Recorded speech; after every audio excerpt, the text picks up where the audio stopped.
What is up, everybody? Welcome to the podcast. Welcome to the show. This is Evan with Lemons with Clemmons.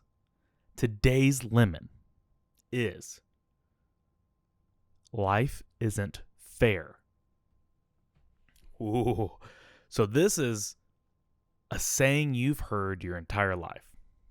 Or you've even said it your entire life. This isn't fair. Life isn't fair. And I'll tell you, it's true. It's not fair. And something my father's told me, over and over is that life is just life. It's not fair or unfair. It's just life. The problem is we're always looking for the boogeyman. We're looking for the fall guy. So life isn't fair. The thing behind life not being fair, though, is whatever that is going on that isn't fair, we're not looking at the true issue at hand, I guess you could say. We're not looking at what it is that's happening that's making that thing not fair. Or why we think it's not fair. Maybe it's something that we did, and that's why it's not fair. Maybe it's something out of our control, so we say it's not fair. If you were coming to this podcast, coming to the show for jokes and fun times, maybe this isn't going to be the podcast for you. Not today. One of the reasons that the podcast has had such a long delay is there's been a lot of stuff going on in life that, frankly, just doesn't seem fair. That's why it's so important for me, I think, to have this conversation. This conversation really with myself, just saying it out loud, almost is a therapy for me. It's very therapeutic to actually just discuss things, talk about things, get stuff off my mind, just talk to talk. And speaking of therapy, have a drink with it.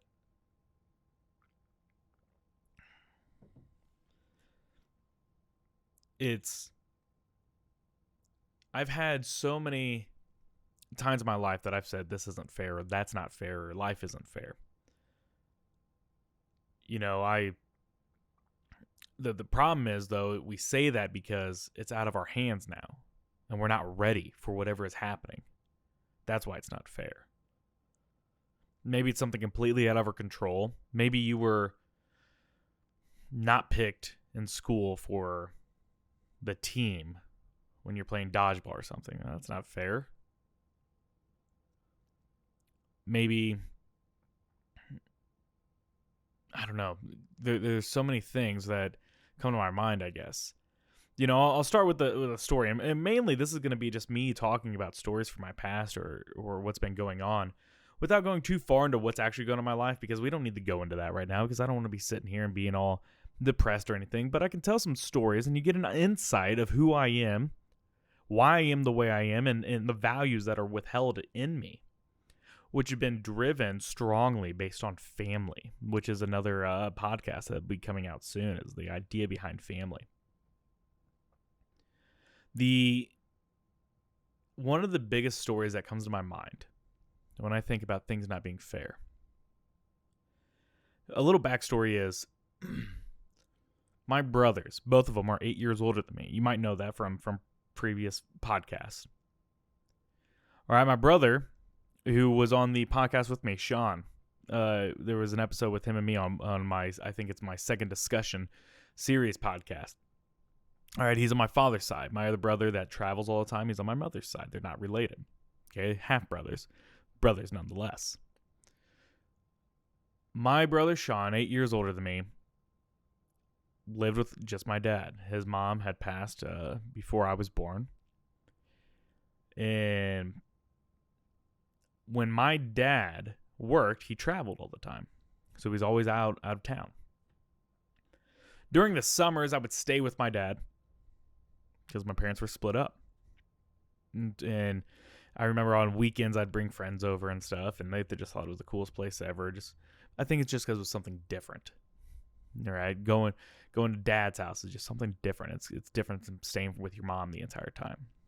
It's an escape almost. So on the summers, I would stay the entire summer at my dad's house. And during those summers, my brother would have parties all the time. He's 8 years older than me, so I'm 13, 14. He's having parties with all of his friends that are in their 20s. And he never let me drink or anything. He didn't let me do that. He wasn't going to corrupt me, as they say. But I still, all these people that became basically a family to me. And I always thought, it's not fair. I want to be just like you guys. I want to be a part of you. I want to be, brothers in arms. I want to drink with you. I want to, hang out. I want to go through all the experiences. And there was a lot of times they would go get late night food and leave me. No, that's not fair, but it was the right thing to do. My brother was doing the right thing. He didn't let me drink. I'm 14, 15. I don't need to be doing that, but I wanted to be a part of it. But I understood it. That wasn't a huge deal at that time. When I was 14 or 15, it wasn't a huge deal that I wasn't drinking. I wasn't pissed off at by any means because of that. But you would have these parties, and these people, were basically other brothers to me. There's a lot of them that are still family friends that still come around, even though my brothers moved away, just to see my father. And there are brothers to me that just want to talk to me and just, get, and we stay in touch still.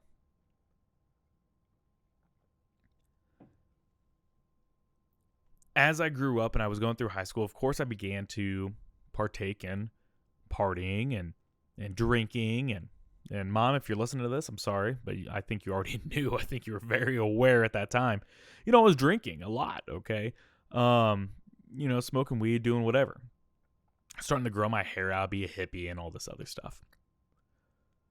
My senior year of high school. No, let's backtrack, okay? My brother would have a few parties or whatever. When I was in high school, and I had been drinking at this time, and I had told my brother, hoping that it was a way of acknowledgement, a way of saying it's time. Let me hang out with you guys. I've been drinking. I know what I'm doing now. Of course, I'm a kid. I didn't actually know what I was doing. I didn't know what I could handle and couldn't handle. And all my experiences partying and whatnot was based on the experiences that my brother had, which were way cooler, by the way. He knew how to party. I was amateur league. These people were at a pro level, okay, when it came to drinking and partying. But, we're talking like something that you would only read about or see in a movie. We're talking house parties, people hanging out all the time, naked people running around. I didn't get to see any of the naked stuff because my brother protected me. He did a good thing. He was a good older brother as much as you can be while having a party and maintaining, not corrupting your 8-year younger brother. All right. So I'll give props to him. Now that I'm older, I can say, he did a fantastic job at making sure I wasn't a piece of shit growing up. Okay. Because I saw how other kids were doing that at those ages. But, I kept going to him, I drank. I got drunk. I drink all the time now. Yeah, weekends, I party all the time. I'm cool. Let me be cool with you. No. He wouldn't let me. Finally, my senior year of high school. All right. I'm 17 at this time. I was a younger one in my class. I don't remember exactly what part of the year it was by any means. It was a decent night out, so it wasn't the winter. I know that. My brother's having a party. My dad's out of town. I am in the kitchen where everybody's at. Some people are playing some card games. Other people are just talking. There's people on the back deck drinking and talking. People downstairs. And throughout time, I'd always been sitting there, watching and hanging out. It wasn't a big deal to me. It was fine. I was sitting at the kitchen island at the time, kind of minding my own business, kind of watching other people drink and whatnot, and my brother Sean comes up to me. Those moments when something happens and it's just ingrained in you for the rest of your life and it just sticks with you and you can just replay that moment over and over in your head? This is one of those moments. It's one of those moments that almost seemed movie-like. And it was crazy to me. And it still is, and it's something I think back on all the time. And I've told the story to friends many a time because it's left such an impression on me. And I apologize if I get a little emotional during it because it's profound in a way. But I was 17. I'm sitting at the kitchen island at my dad's house. Dad's out of town. Brother's having a party. My brother Sean walks up, sits in the stool next to me. And at this point, it was almost like the entire party, the music and everything seemed to dull down. Everything got quiet. And I sat there and said, what's up, man? Why aren't you hanging out with that girl that you were just talking to? And he sits there and he was drinking a beer. He had a beer also that he put on the counter in front of him. And he looks at me and goes, Evan, do you know why I never let you drink when we have these parties? I go, I don't know. You're just protecting me. You're doing the right thing. I'm young. I get it. No, that's not what it is. He says, and pardon me if I become emotional, it's stupid. Let me drink away the pain for a second. He says, it's because I respect Dad too much. I didn't understand. I didn't get it. I don't know what do you mean by that? What do you mean? Maybe he just didn't want to corrupt me because he loves our father. Obviously, that's got to be what it is. No. See, when my brother was younger, all right, when I was a young kid, all right, again, we're gonna take a side note for a second. We're gonna do a little side story. My mom and my father were together. Okay. My dad drank a lot. All right, he was an alcoholic. All right, and he's been sober 27 years now.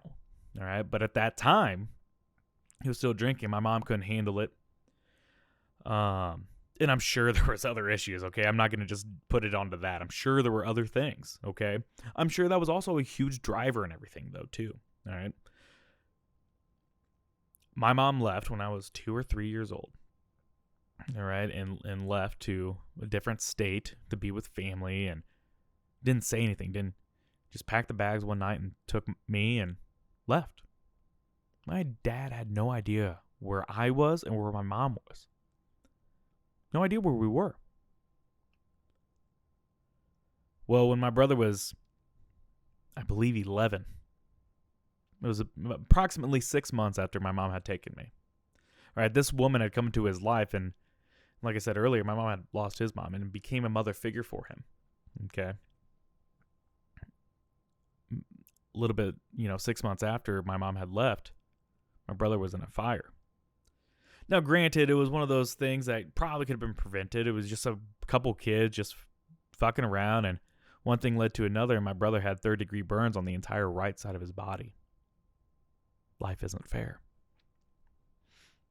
Life isn't fair because he had these burns, and he was just a kid, and he shouldn't have, and then I had to watch him as he had skin grafts, and he had sleeves and masks on to cover the burns, and as he had to go through, and I'm sure that he had all kinds of self-esteem issues, but I've never seen anybody be able to get through that and be able to be so strong and get through as much as he has and been the center of attention at all times, even though he had all these scars, the entire right side of his body. I don't know, maybe girls think scars are cool. Maybe that's what got him so cool, all right? Maybe he's just my bigger brother and I've always thought he was super cool. Okay, that's a little backstory.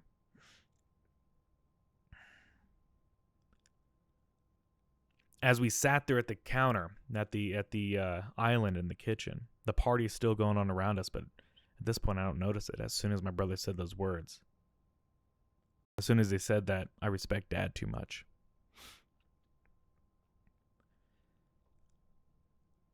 Turns out,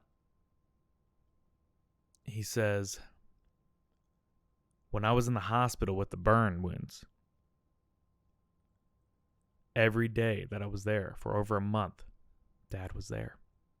He said every morning, before he went into work, he would be there. 6:30, 7 o'clock in the morning, he was there by my side, making sure that he knew that I wasn't alone.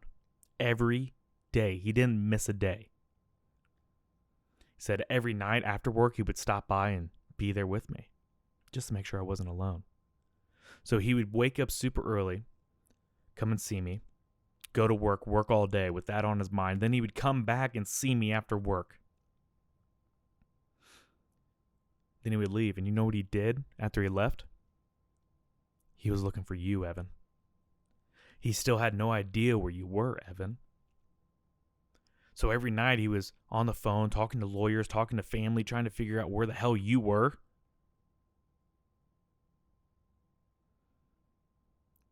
And every day I would lay in that bed in pain. And then I would hear those footsteps walking down the hall. Because he always wore those dress shoes when he was going to the hospital. I knew the sound. As soon as he was walking, I knew exactly who it was. I knew the stride. I knew the sound of those steps and I knew Dad's going to be here. It's going to be okay. It's going to be okay.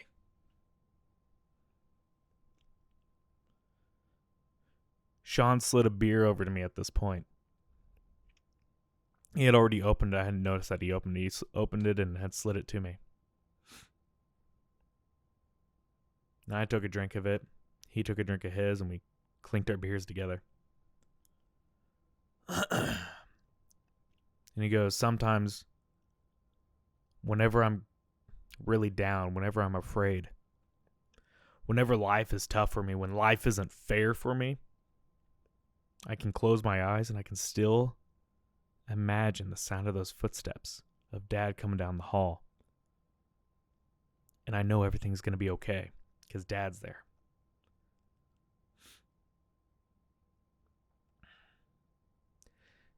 Everything's going to be okay. So my brother took another drink of his beer and he said, and that's why I've never let you drink in this house, because I know he'd be fucking pissed at me if I let you drink when you were so young. If I corrupted you. I have too much goddamn respect for our father. And he admitted that because my mom was gone at the time, she had left. She had no idea of his burns, but for him, he was sitting there in a hospital bed alone during most of the day while my dad was at work. And whenever he wasn't at work or with Sean, he was looking for me. So there was resentment for him at that point. Resentment that the mother figure that had come into his life had been there and was gone. And was gone during this biggest time of need. He had nobody. He was so afraid. He was so hurt. Life isn't fair.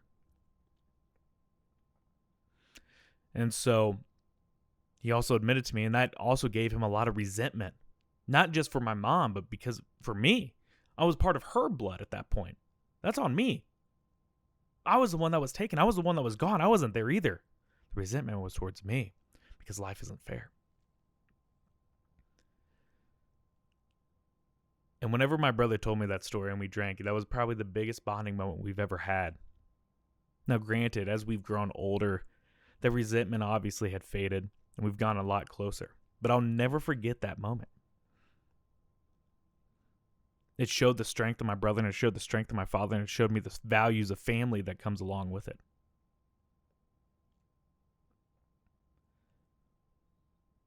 It's one of the hardest things to hear that a loved one is hurt because life isn't fair. My brother on the other side found out that his father was also, hurting and having issues. And my cousin also found out that, my aunt, that she was hurting and had issues and wasn't doing well and didn't have long because life isn't fair. We're never ready for it. We're never ready for it. Life isn't fair. And so one of the things that I've realized throughout life, everything that I've come across, I keep having that thought process in my head that this isn't fair, life isn't fair. And then the words of my father continue to come to my mind. And it's something that, it's something I wanted to make sure I explained and I put out there for anybody that wanted to listen, for you that is listening, for you that is watching on YouTube or on Facebook. Life isn't fair, but life is just life. It's not unfair either. You can't just focus on it not being fair. It is what it is at a certain point. It's how we handle it. It's what we do next. You maintain your values. Maintain your family.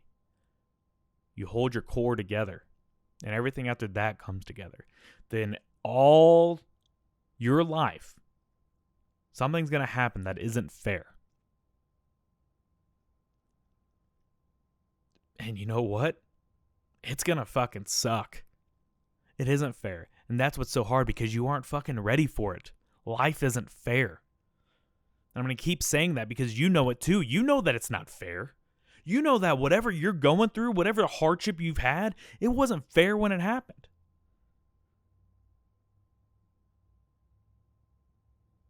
I watched the people I love move on. Life isn't fair. My son's mother and I aren't together. And when he was a baby, he didn't know any better, and this isn't his fault. But he was a mama's boy, and he cried whenever he left his mom. And there was times that I didn't get him on my days because he wanted to be with mom because he's a mom's boy. And it destroyed me. But life isn't fair. He didn't do that intentionally. It wasn't resentful. It wasn't anything else other than he was going to miss his mom. And now I understand that, and I get that. Life isn't fair. Things happen.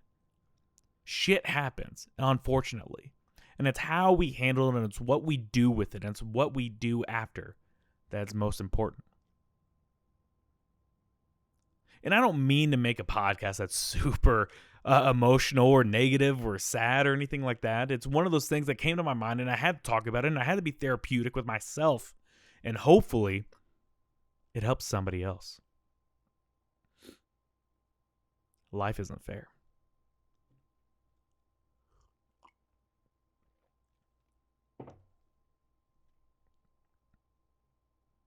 You know, I've watched one of my first girlfriends.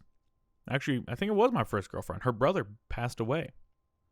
And I had to be there for her because life wasn't fair. I watched my friends' moms cry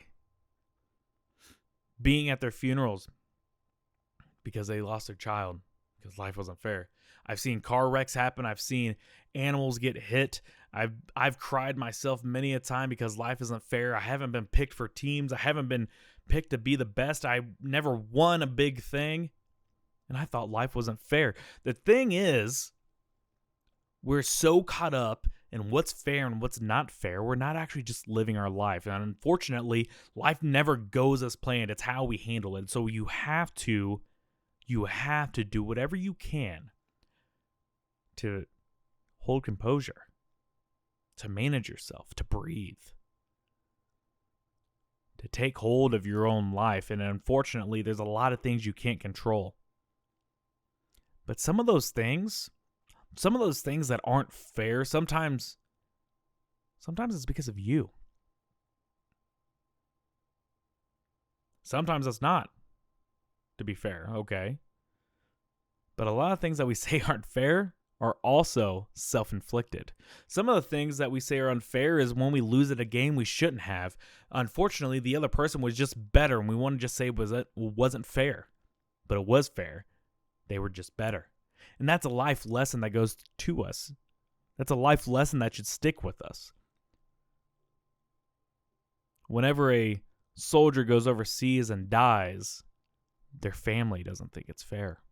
They gave their life. They knew their sacrifice. They knew that what they were doing was part of the job, but life isn't fair. So whenever the family just sat there, whenever the family found out, whenever they got the news, they just screamed that this isn't fair, life isn't fair, but it is fair at that point. It wasn't unfair. We knew what we were getting into at the time. Every step and every breath we take in life isn't fair, but it's also not unfair. It's not unfair because we know what we're getting into. We know anything can happen. We know the possibilities are endless. They're endless. We know anything can happen. We just distract ourselves with the things around us, whether it be podcasts or our phones or technology or sports or some kind of entertainment or family. We distract ourselves, and then all of a sudden, something ruins the momentum. Something completely throws us off guard. And then life isn't fair. Life isn't fair whenever any of this happens, but here we are anyway. And it'll never be fair, and it won't be unfair, and here we are anyway. I feel like I'm almost doing a spoken word poetry slam here. but it is. Because life is poetry if you think about it. This is just me talking. I have nothing written down in front of me. This is me having so much emotion and so much things going on in my life that I think aren't fair, but I have to accept. I have to understand that it's not fair, but it is what it is. One of my previous podcasts is about being short-staffed at a restaurant, and that doesn't seem fair. It's not fair that people get to sit at home and not have a job, not get a job and stay unemployed and get an unemployment check and make great money. That's not fair. Life isn't fair. It's not fair that the other people did better than me during a project or are better than me at music or are better at being in a podcast. That's not fair. Life isn't fair. And here we are. And here we are. It's not meant to be depressing, but it's supposed to be enlightening. It's supposed to inspire you to understand more. It's easy to feel like what I'm saying is a downer, that is depressing. But it's not. It's really not. It's just life as it is, all right? So this is what we have to understand, is that there's so much more to life than what we think and what we give credit for. And all we do is sit back, and every time something goes against the plan, that's not fair. And that's not fair for us to think. That's not fair. It's not fair for us to think that everything's going to go perfect. It's never going to go as planned, and you have to be ready for everything. The times whenever it goes against what you're planned for, that's when it's not fair. Does that not make sense to you? You try to plan for everything, or you'll fail at everything. I don't know if that made sense.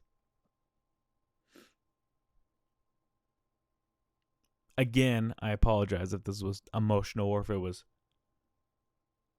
depressing or it wasn't what you were expecting out of a podcast. That's not what I meant, but what I did mean is for you to learn something or to acknowledge something within yourself.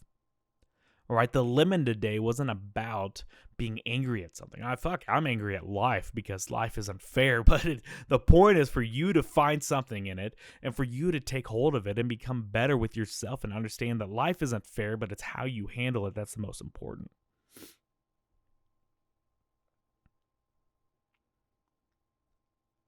So please, if something isn't fair, I want to know about it. Let's talk about it. Leave a comment. I'm now on Instagram. I'm on TikTok. I'm on Facebook. I'm on YouTube. The Lemons with Clemmons. You can find me on any of them. Please follow. Please subscribe. Please like. This is Evan with the Lemons with Clemmons.